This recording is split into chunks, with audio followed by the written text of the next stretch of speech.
네, 안녕하세요. 저는 백동진입니다. 오늘 언리얼 엔진을 가지고 애니메이션 제작을 하는 부분에 대해서 발표를 하도록 하겠습니다. 그럼 시작하겠습니다.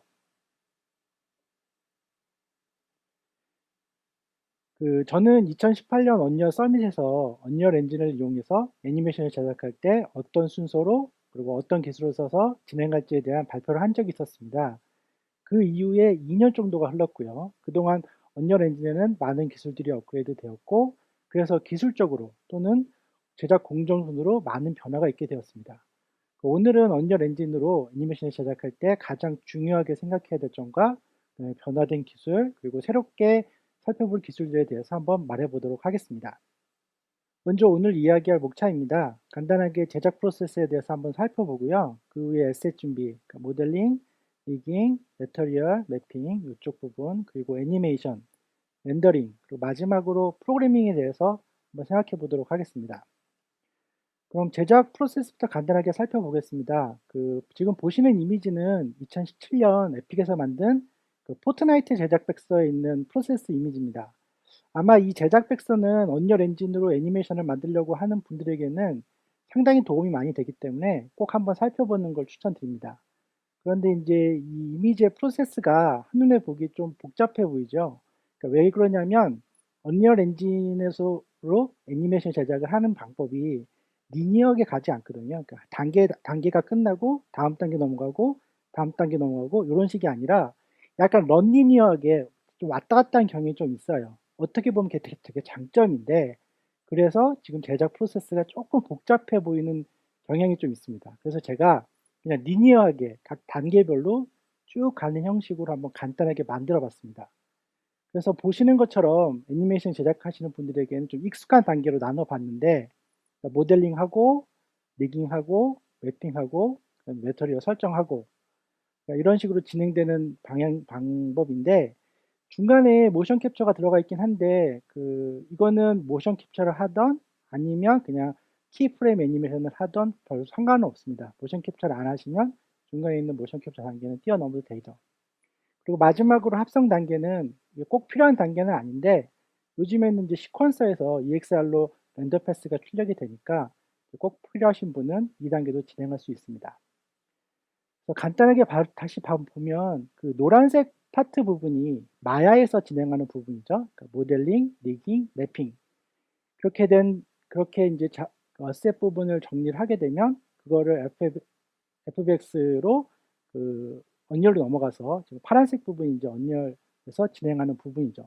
그래서 저는 오늘 그 앞에 있는 모델링, 리깅, 매핑 여기서 어떤 점을 주의해야 되는지 그걸 어떻게 해결해야 되는지를 좀 얘기해보고 뒷부분 같은 경우는 제가 이제 모션 캡처랑 그다음에 요즘에 좀 언리얼에서 많이 기능적으로 업그레이드하고 있는 버추얼 프로덕션 툴에 대해서 좀 중점적으로 얘기해 보려고 합니다.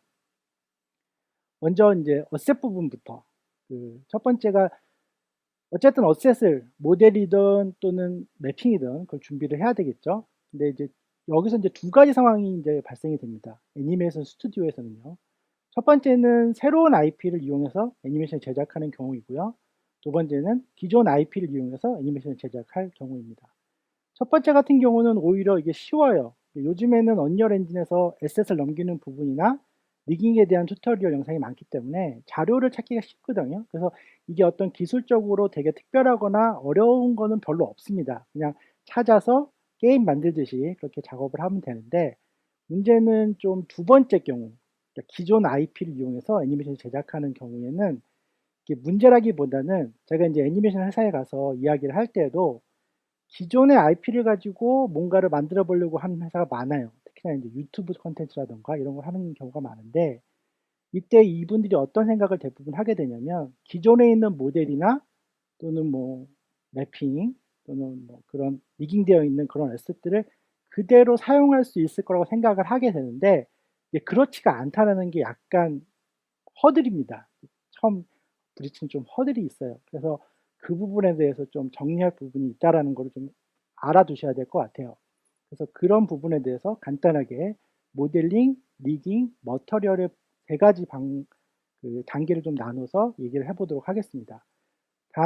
제가 이제 마지막으로 써놓은 게 이게 뭐 지금 갑자기 나타난 문제는 아니고요. 이 부분도 2018년 언리얼 썸에서 제가 잠깐 얘기를 했는데 이거를 애니메이션 쪽에서 뭐 알고 있던 또는 모르고 있던 처음 이야기를 들었을 때 좀 많이 당황하시는 경향이 있어갖고 다시 한번 짚고 넘어가는 겁니다.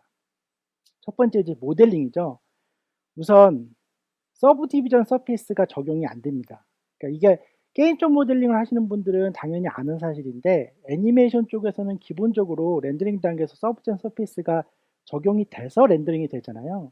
근데 이제 그렇기 때문에 그 애니메이션 쪽 모델러 분들이 생각을 못 하고 있는데 이게 좀 잘 안 돼요. 그러니까 물론 잘 안 된다는 거지 아예 안 된다는 건 아니거든요. 그러니까 기본적으로 테슬레이션이라는 기능이 있는데 이게 이제 게임 쪽에서도 모델링 퀄리티를 높이기 위해서 이런 기능을 사용하는데 이게 작동을 해요. 근데 우리가 그러니까 애니메이션 쪽 그 모델러나 이쪽이 생각하시는 것처럼 이게 작동 방식이 서브지문 서페이스랑은 좀 다릅니다. 지금 보시는 것처럼 맨 왼쪽에 있는 이미지가 마야에서 이제 스무스를 적용시킨 거죠. 그래서 좀 극단적으로 서페이스 스무스를 적용시키면 큐브가 원이 될 정도로 이렇게 곡률에 따라서 면에서 나눠지잖아요. 그런데 언리얼 안에서는 테슬레이션을 적용시켜도 그렇게까지 되지는 않아요. 그러니까 와이어프레임을 저기 보시면 그 면이 나눠져 있긴 한데 큐브가 정말 공이 될 정도로 그렇게 막 나눠지진 않아요. 그러니까 제가 보기에는 제가 이제 프로그래머가 아니라서 그 알고리즘이 어떤 걸 사용했는지까지 설명드리긴 힘들지만 알고리즘이 좀 다른 것 같아요. 그래서 그 알고리즘이 다르니까 당연히 나타나는 그런 비주얼적으로 나타나는 결과물도 다르게 되죠. 그렇다고 아예 이제 못 쓰는 건 아니고요. 마야에서 어느 정도 면을 나눠주면 작동을 합니다. 그 이미지처럼 면이 나눠지면 그거를 테슬레이션 기능을 주면 어느 정도 곡률이 나타나요. 근데 이제 제가 작업해본 바로는 이게 한계가 있고 이게 잘 적용이 되는지 안 되는지는 언리얼 안에서 적용을 해봐야 한다는 거예요. 그래서 게임적 모델링 하시는 분들은 이걸 감을 잡고 모델링을 하실 텐데 애니메이션적 모델러 분들은 다를 수가 있어요. 감적으로 다를 수가 있기 때문에 그래서 제가 아는 애니메이션 스튜디오에서는 이게 해결책으로 최종 모델링 컨펌을 언리얼 안에서 하고 있어요. 그러니까 언리얼 안에서 보고 감독이 오케이 이 정도까지 이게 이제 애니메이션 모델러나 또는 애니메이션 쪽 감독이 약간 감을 잡는 시행착오라고 저는 생각을 하고 있고요. 그래서 어쨌든 모델링은 마야에서 애니메이션을 위해서 만들었다면 어느 정도 손을 봐야 된다는 거예요. 그러니까 스무스 옵션을 줘서 뭐 일률적으로 본다든지 아니면 모델러가 뭐 엣지를 더 나눠준다든지 이런 식으로 어느 정도 한번 정리를 해줘야 된다는 거를 좀 알아야 되겠다고 생각을 합니다. 두 번째는 리깅입니다. 모델링을 고치게 되면 스키닝을 다시 해야 되잖아요. 그런데 리깅도 다시 해야 됩니다. 왜 그러냐면 우리나라 애니메이션 스튜디오에서 이제 마야에서 커스텀 리깅을 만들 때 제 경험상으로는 거의 99% 이게 언리얼로 넘어가지가 않아요. 왜 그러냐면 지금 왼쪽에 보는 이미지처럼 마야에서 커스텀 리깅을 할 때 하이얼라키 상에서 그 하이얼라키 안에 본이라든지 뭐 모델 또는 컨트롤 리그 이런 것들이 같이 들어가 있는 경향이 많은데 이게 마야에서는 별 문제가 안 돼요. 그런데 이거를 언리얼로 넘기게 되면 넘어가지가 않습니다. 그러니까 언리얼 같은 경우는 지금 오른쪽의 이미지처럼 하이라키 상에서 부분만 이렇게 잘 정리가 되어 있어야 돼요. 그러니까 이게 안 되어 있기 때문에 실제로 작업을 다시 좀 해줘야 되는 경향이 있습니다. 근데 이제 이게 어려운 건 아닌데, 어렵진 않은데, 어쨌든 다시 한번 해줘야 된다는 거에서 좀 애니메이션 스튜디오에서 이 얘기를 해주면 좀 난감해 하더라고요. 그럼 이제 리깅에서 왜 어떻게 하면은 이게 잘 넘어가야 되는지 룰이 몇 가지 있거든요. 그 룰에 대해서 한번 살펴보도록 할게요. 첫 번째, 이게 되게 중요한 건데, 루트가 하나여야 됩니다.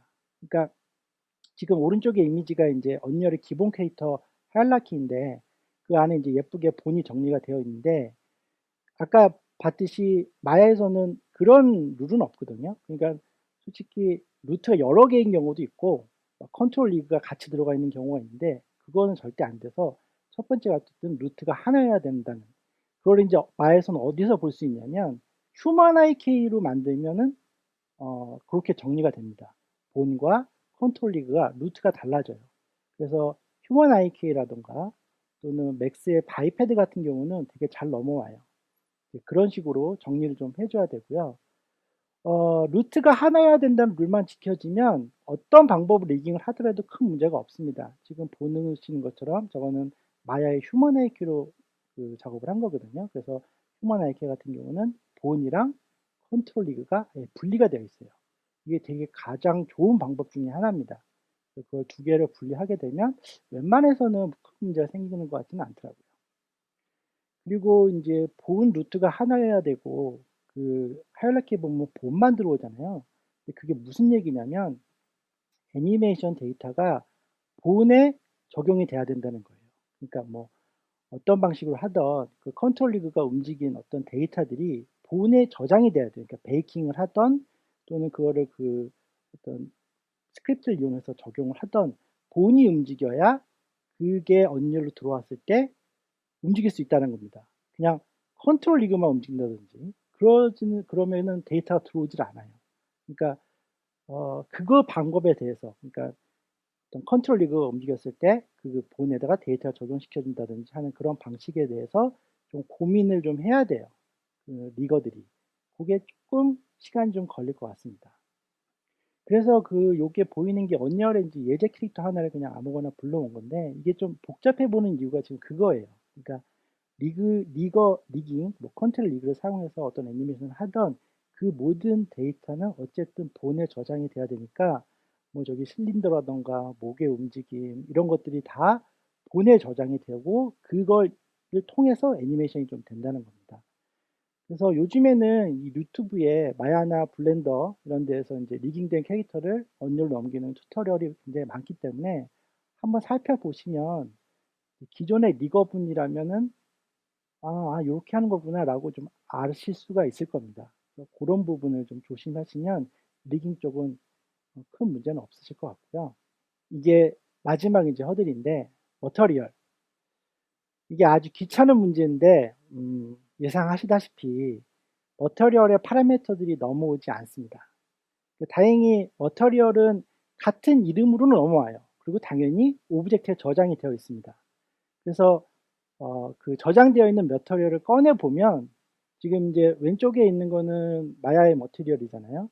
거기에 보면은 파라미터도 있고 맵도 다 정리가 되어 있지만 그거를 언리얼에서 불러오면 정말 저렇게 하얀색 딱 그냥 색깔 하나만 정해져 있고 그런 식으로 적용이 되어 있어요. 그러면은 그 파라미터들이나 또는 맵을 불러서 정리를 해줘야 돼요.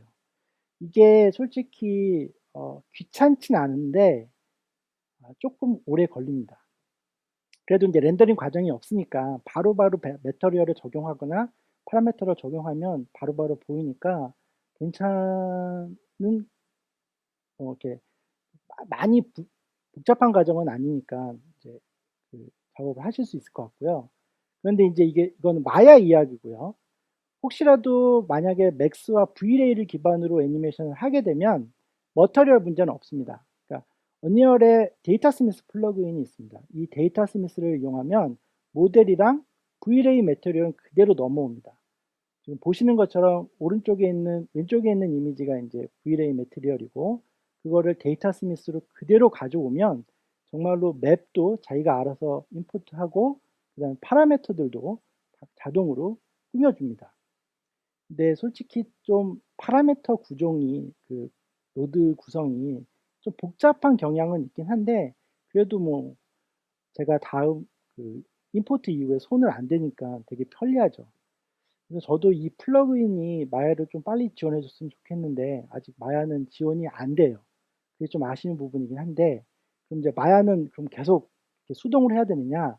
그거는 아닌 것 같고요. 왜냐하면 이제 언리얼에서 USD 파일을 지금 지원하고 있거든요.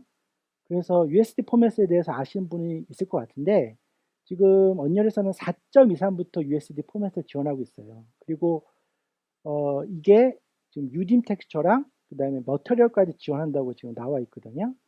지금 옆에 있는 이미지는 4.25 하이라이트 영상 이미지입니다. 지금 보시는 것처럼 그 USD 스테이지라는 기능을 이용해서 지금 임포트를 시킨 건데 자세히 보면 머터리얼이 같이 들어와 있잖아요. 그런데 솔직히 얘기하면 저게 Vray 머테리얼일 것 같지는 않아요.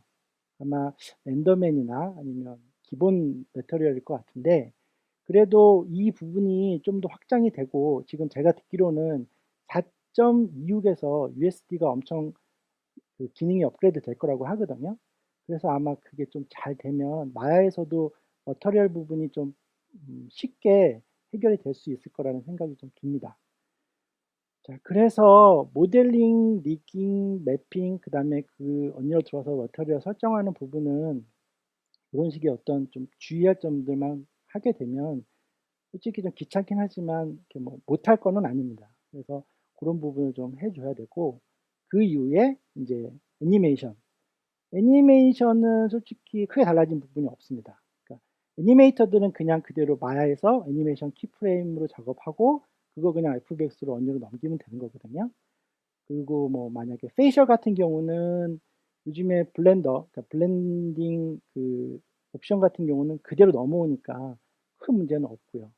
그래서 제가 이제 오늘 말씀드린 애니메이션 파트에서 말씀드릴 거는 모션 캡처랑 그다음에 버추얼 프로덕션 툴 이거에 대해서 좀 말할까 합니다.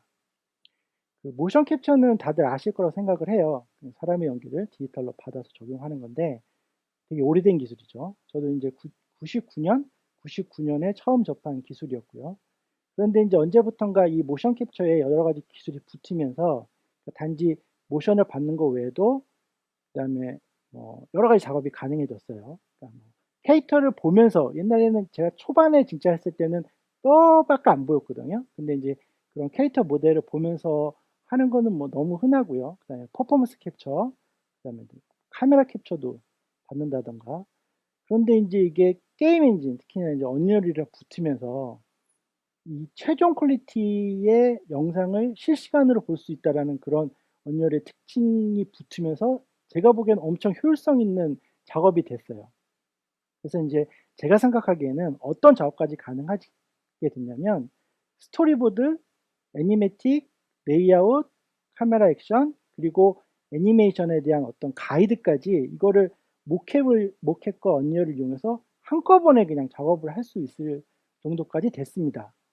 그러니까 이게 만약에 우리는 모션 캡처 기반이 아니라 그냥 키프레임 기반인데 라고 얘기를 하셔도 크게 문제는 없어요. 그냥 키프레임은 키프레임대로 하고 앞에 부분, 프리 프로덕션 부분을 스토리보드부터 그다음에 카메라 액션 레이아웃까지 한꺼번에 할 수가 있고 저도 올해 초에 작업한 이런 식으로 한번 작업을 해봤는데 굉장히 빠르게 프리 프로덕션을 끝낼 수가 있었거든요. 그래서 제가 생각하기에는 지금 모캡이랑 언리얼 엔진 그리고 버추얼 프로덕션 툴들이 합쳐지면서 굉장히 향상이 되었다고 생각을 해요. 자, 그래서 한번 이런 부분을 좀 살펴보려고 하는데 지금 이 영상은 그 포트나이트 게임의 트라이얼을 만든 영상인데 아마 모캡에 대해서 좀 아시는 분들은 저게 뭐 그렇게 대단한가? 뭐 옛날에 퍼포먼스 캡처 다 했던 건데 라고 생각하실 수 있는데 중요한 거는 저 영상에서 감독이 보고 있는 영상이 마지막 퀄리티 영상이라는 거죠. 저 감독이 지금 오른쪽을 보고 있잖아요. 그 모니터를 보고 있는 게 지금 캐릭터와 라이팅이 들어가고 배경이 들어가고 VFX까지 들어간 그 최종 영상이라는 거죠. 그거를 보면서 액터와 같이 얘기를 한다던가 또는 작업자와 같이 얘기를 할 수 있다라는 그 부분이 되게 중요한 것 같고요. 그리고 또 하나는 지금 이제 작업 부분이죠. 감독이 방금 전에 했던 모캡을 최종 퀄리티로 보면서 액터한테 뭔가 좀 더 해줬으면 좋겠고 그리고 옆에 있는 작업자들한테도 어떤 지시사항을 바로바로 피드백을 줄 수 있다는 거. 그리고 이 부분 같은 경우는 이제 카메라가 한 7개 정도 되잖아요. 그 7개 정도 되는 카메라가 실시간으로 모캡을 하면서 받아줄 수가 있다는 거죠. 그러면 이게 어떤 이점을 줄 수 있느냐? 원래는 저 카메라에 담겨있는 영상을 보려면 렌더링 과정을 거쳐야 되는데 어쨌든 언리얼은 리얼타임 렌더링이니까 그게 그냥 바로 볼 수가 있다는 거죠.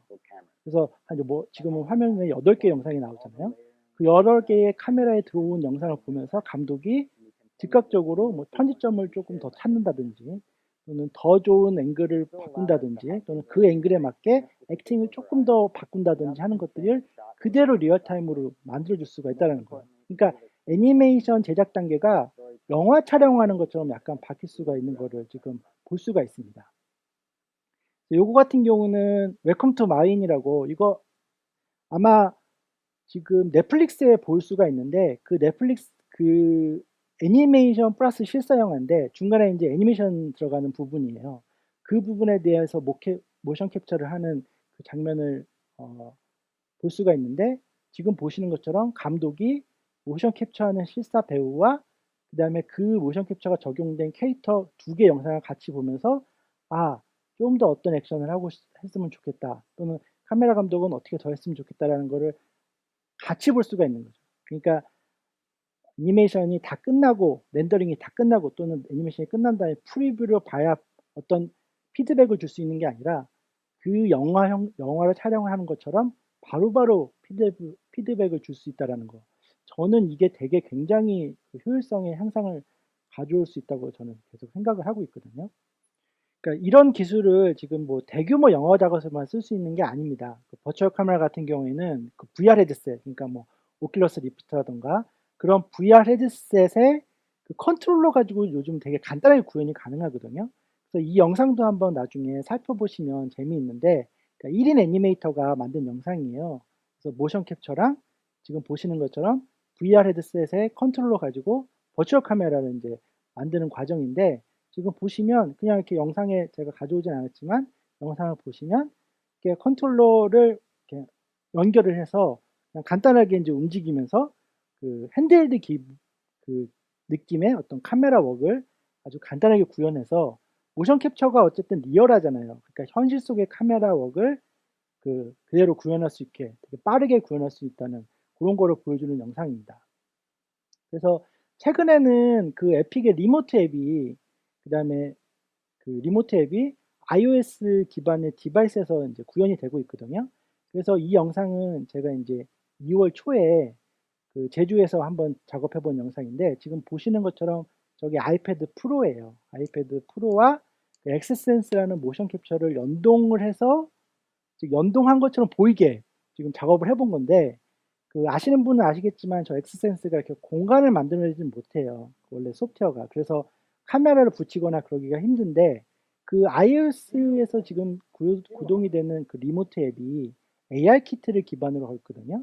그래서 근데 그 AR 키트의 그 공간 이 인식 능력이 측정 능력이 굉장히 좋더라고요. 그래서 보시는 것처럼 되게 현실 속의 그 공간을 인식을 좀 되게 잘하고 있어요. 그래서 되게 간단하게 지금 저런 것처럼 모션 캡처랑 같이 이용을 할 수가 있고요. 그리고 요거는 이제 핸드헬드 느낌의 카메라 작업을 제가 이게 이제 영화 작업에서 보면은 이제 짐벌이라고 핸드헬드 할 때 요거 진동을 이제 줄여주는 어떤 그런 장치가 있잖아요. 굉장히 이제 카메라맨이 온몸에 달고 이제 카메라 들고 움직이는데 그 리모트 앱이 어쨌든 iOS 기반에서 진행이 되고 있기 때문에 아이폰에서 작동을 해요. 그래서 제가 아이폰에서 그걸 올린 다음에 휴대폰 짐볼에다가 놔본 거예요. 그래서 움직이면 되게 자연스럽게 쉐이킹 없이 지금 진동 없이 움직일 수 있는 걸 볼 수가 있어요. 그럼 저걸 어디다 쓸 수 있느냐라고 생각하실 수 있을 것 같은데 저게 이제 어쨌든 언리얼 기능은 익숙하지 않지만 내가 뭐 그 카메라 웍을 해보고 싶은 어떤 감독이라든가 또는 PD가 그냥 책상에 앉아서 한번 그 세트를 이렇게 훑어본다든지 또는 어떤 컷에 카메라를 조금 움직여 본다든지 하는 것들을 해볼 수 있다. 이런 것들을 한번 보여주고 싶었습니다. 그리고 이런 것도 있죠. 지금은 똑같은 이제 리모트 앱을 이용한 건데 지금 보시는 것처럼 게임패드에 올려가지고 그 회전은 아이폰의 회전 어쨌든 자이로 센서를 이용한 거니까 그 회전을 하고 움직임은 게임패드를 가지고 움직인다든지 그러면 되게 멀리서 오는 것들을 그냥 책상 앞에서 할 수도 있고 그러니까 이런 것들도 한번 테스트를 해봤는데 그래서 저는 요즘에 이제 모캡을 할 때 만약에 카메라가 꼭 필요하다면 지금 왼쪽에 있는 이미지처럼 그냥 그 마커 간단하게 붙여서 작은 삼각대에 붙여가지고 작업을 하든지 아니면 제가 혼자 그 모캡을 하기 경우가 많거든요. 다른 오퍼레이터 없이. 그럴 때에는 그냥 책상 앞에 아이폰 넣고 그 아이폰으로 회전값, 카메라 회전 움직이고 게임패드로 위치 잡고 그래서 그냥 혼자 하는 경우도 많습니다. 이렇게 되면 되게 간단하게 할 수가 있어요. 그래서 이런 식으로 버추얼 카메라 기능이 되게 쉽고 되게 편리하게 요즘에 이제 적용이 가능하고요. 그리고 버추얼 프로덕션 툴에 이런 카메라만 있는 건 아니거든요. 그러니까 퍼포먼스 캡처 할 때도 이런 것들도 솔직히 버추얼 프로덕션 툴이라고 얘기를 할 수 있는데, 근데 제가 해본 바로는 이게 퍼포먼스 캡처가 보기에는 좋은데 실제로 작업을 하기에는 해야 될 것도 많고, 그리고 배우들도 좀 힘들어해요. 그러니까 뭐 장갑을 낀다든지 또는 머리에 아이폰을 쓰고 한다든지 좀 무겁거든요.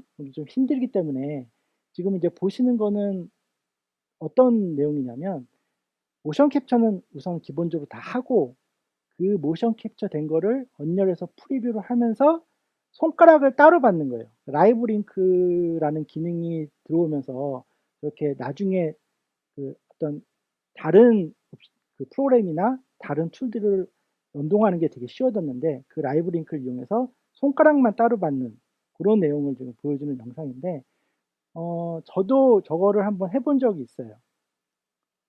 요거는 앞에 거는 앞에 장갑은 되게 비싼 장갑이었고요. 이거는 제가 한 1000달러? 1000달러 정도 줬던 것 같아요. 그래서 저렇게 그 언리얼 안에서 손가락만, 그러니까 그 손의 회전감 말고 손가락 부분만 이제 테스트를 한번 해본 겁니다.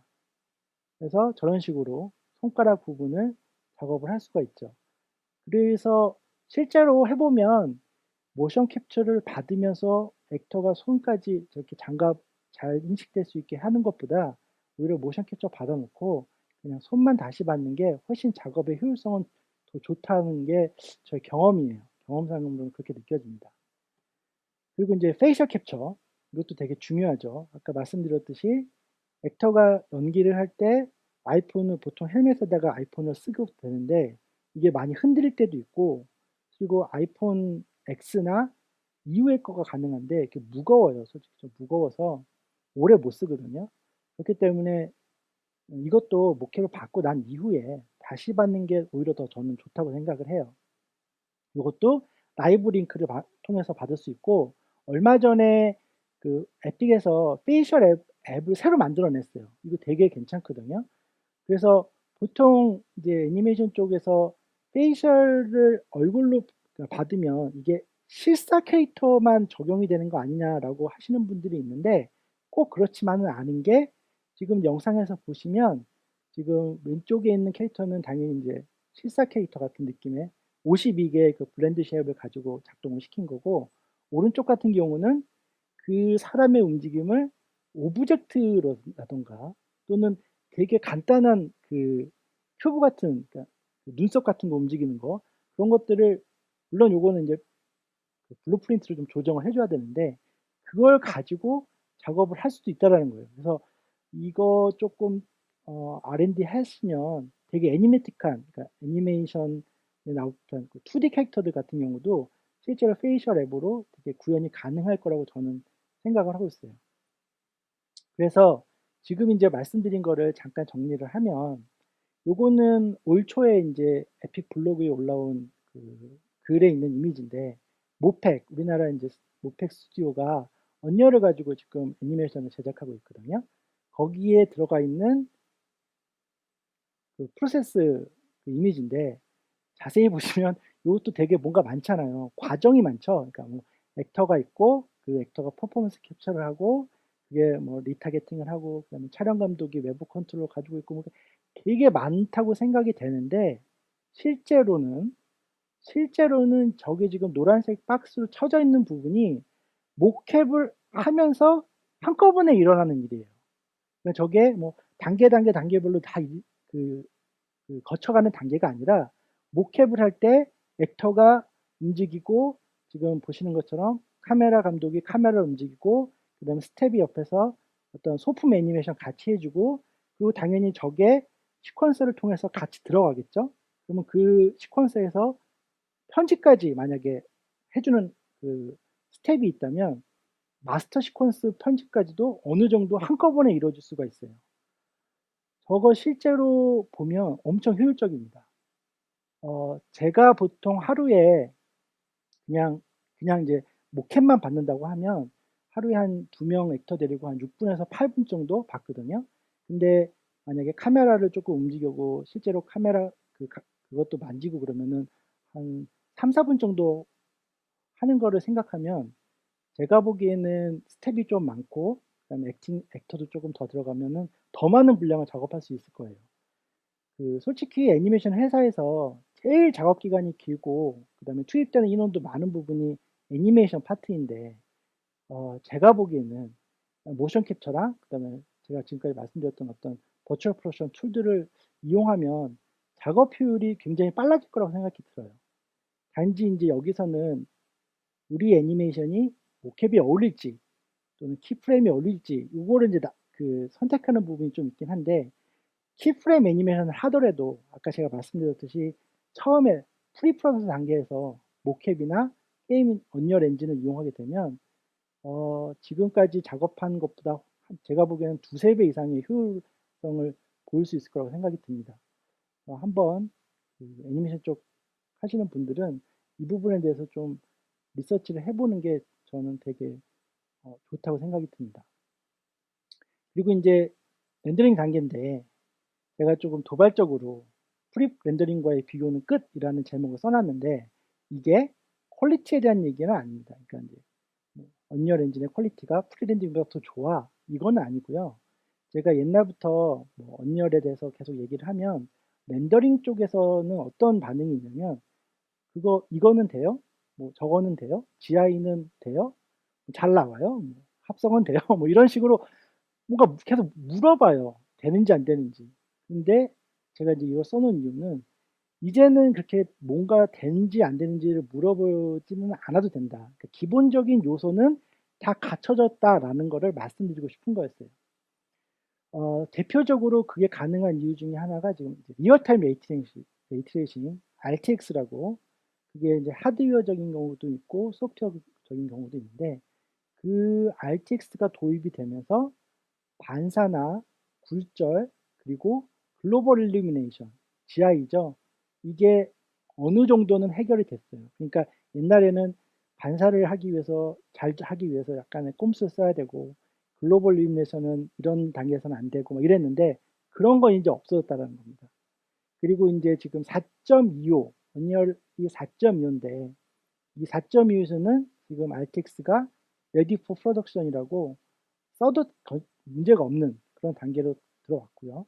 그 다음에 하이 퀄리티 비디오 엑스포트 이 기능이 되게 중요한 기능인데 이게 안티 엘레이싱이랑 모션 블러가 지원이 되는 어떤 렌더러예요. 새로운 렌더 기능 이런 건데 이게 되게 중요한데 이거를 통해서 굉장히 좋은 렌더링 퀄리티를 내고 있어요. 그래서 요거는 그 언리얼 문서에 있는 그 레이트레이싱 RTX에 관한 그 영상인데 지금 그냥 보시면 아시겠죠? 지금 있는 거는 RTX가 적용이 안 된 거고 지금은 RTX가 적용이 돼서 GI가 어떻게 적용되고 있는지를 좀 보여드리는 거예요. 옛날에는 좀 GI가 안 되니까 당연히 위쪽 천정에는 잘 안 들어오던 빛들이 지금은 오른쪽처럼 적용이 되죠. 그리고 반사랑 굴절. 이건 솔직히 제가 언리얼 처음 만질 때 좀 되게 당황했던 부분 중에 하나였어요. 왜 반사랑 굴절이 잘 안 되지? 잘 돼야 되는 거 아닌가? 이런 거였는데 그래서 초반에는 이렇게도 꼼수를 써야 되고 저렇게도 꼼수를 써야 되고 막 이런 얘기가 있었는데 지금은 솔직히 그런 거 없죠. 그냥 일반적인 프리 렌더링과 거의 똑같게 반사나 굴절 기능이 잘 먹습니다. 요 이미지는 제가 이제 에버모션이라는 데서 에셋을 구입을 했어요. 아예 딱 구입을 해서 맥스랑 V레이, 맥스랑 V레이로 되어 있는 에셋을 구입을 해서 제가 이거를 컨버팅을 언리얼로 하고 라이팅 좀 만지고 하는데 한 30분? 1시간 정도 걸린 것 같아요. 그래서 나온 이미지입니다. 왼쪽이 기본 맥스에서 렌더링 한 거고요. 오른쪽이 언리얼에서 렌더링 한 거예요.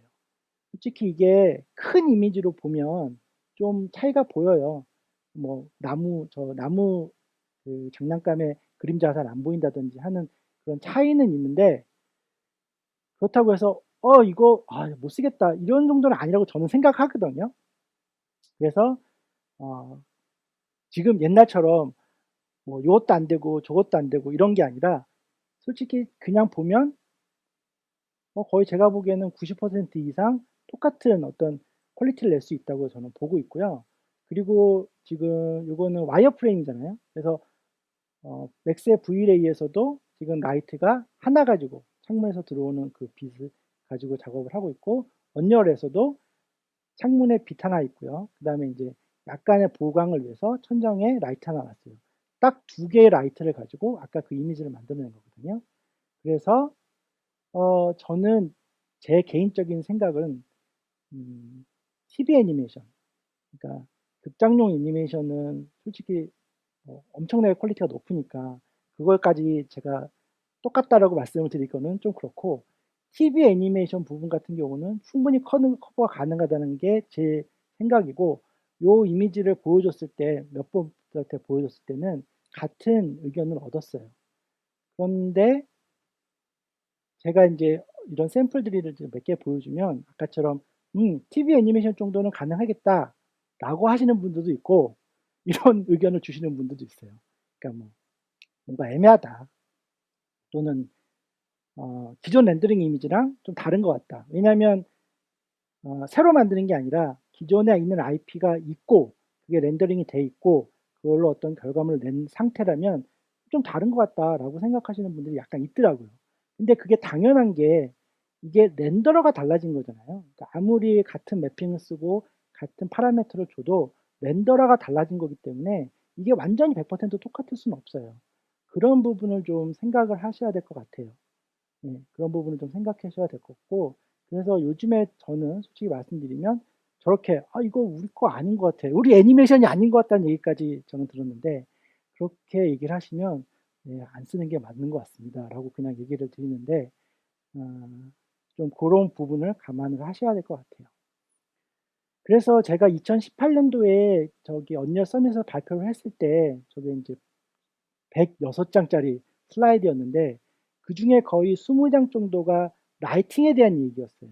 그러니까 라이팅의 베이킹 어떻게 해야 되는지, 라이트의 그 타입이 있는데 이거 어떻게 결정해야 되는지, 이런 부분들이 있었는데 그 부분이, 그러니까 애니메이션만 만든다 그러면은 거의 신경 쓰지 않아도 될 정도로 지금 마야나 맥스의 라이팅 방식이랑 거의 똑같습니다.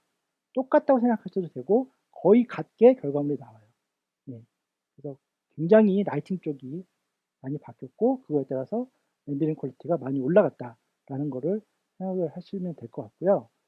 요 이미지는, 요거는 RTX 기능을 이용한 건 아니에요. 베이킹을 한 거긴 한데 제가 봤을 때 와, 저 정도가 지금 나오면 앞으로 1, 2년 뒤에는 어떤 정도까지 나올 수 있을까, 그런 걸 생각하게 좀 하는 이미지라서 한번 보여드렸어요. 솔직히 이거 그냥 모르는 분들한테 보여주면 사진이냐고 물어보실 정도로 저는 되게 잘 나왔다고 생각하거든요.